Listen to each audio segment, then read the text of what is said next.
What was the inspiration for Wuthering Heights? Simply the story?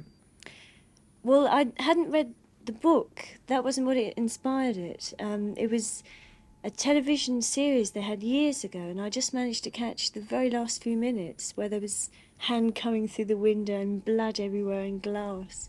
And I just didn't know what was going on, and someone explained the story. It was just hanging around for years, so I read the book in order to get the research right and wrote the song. And that had just stuck in your mind all those years? Yeah, it seemed so strong. Yes. Well, it's a haunting song, certainly. Did you do anything excessive with the money it brought you? Well, I think the main thing I've done is try to use it, because it's so rarely that you're in a position where you can have money, especially for your work. So what did you do? Well, we've built a studio at my parents' place, so we've actually got a demo studio and we can use it for recording and helping the band and all sorts of things. A It's really so useful. good piano. Yeah, a really great one, yeah. It's terrific. Now, your father's a doctor. Yes. Is it a musical family? My brothers are very musical, yeah. They were really responsible for turning me onto it in the first place.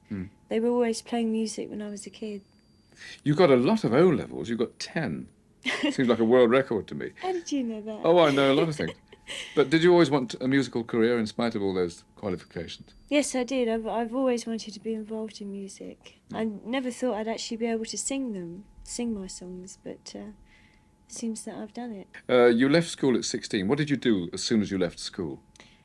Well, I started training as a dancer because it seemed very complementary to the music, and I just didn't want to waste my days doing nothing. You were writing songs then, I mean, Yes.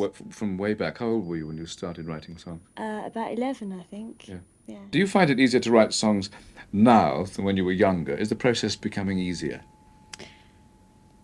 No, it's not easier. I find it's much more difficult, actually, because I'm much more critical of what I do. I mean, I used to just write loads of rubbish. I dare say lots of people think I still do. But it's a much more complicated process now, but I'm much more satisfied with the songs than I used to be. And I think that's good. Okay, to all that specialised movement prompts a question from Graham Randerson of Leeds, who wants to know if you've been influenced by mime artists like Marcel Marceau or Lindsay Kemp.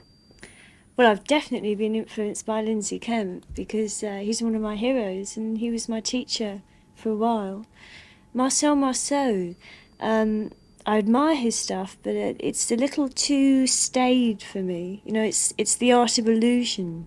It's not really the actual showing of emotion, which is really what Lindsay teaches. And for me, that's perfect because it's what music in any form of art is about. It's emotion. It's from inside. Do you get very nervous before you perform your songs? Yes, I do, especially when it's live. There's so much you have to think about, really, and you can't help but be aware of yourself. You just find you're out there looking at yourself. It's a very strange feeling. Do you ever put on a kind of disguise to get over that? Oh, yes. I mean, I use all kind of props, I think, like any actor, like the makeup and the clothes, and especially the piano. That's a really big prop. Hide behind them? Yeah, right. Well, Alan Foster of Swallow's Nest and Edward Pegg of Portsmouth and Vivian Balderson of Pontypridd want to know, as many people do, when your second album is coming out. Well, it should be out late this autumn, hopefully October. Sophie Bell of Gloucestershire wants to know who's responsible for choosing the tracks that are released as singles. Well, I certainly have my idea of the singles that I want to release, and I put them forward. But they have to be agreed by the company, because obviously the company's aim is to sell records, and unless they think that the single's capable, they're not going to release it. But so far we've agreed, and it's been great.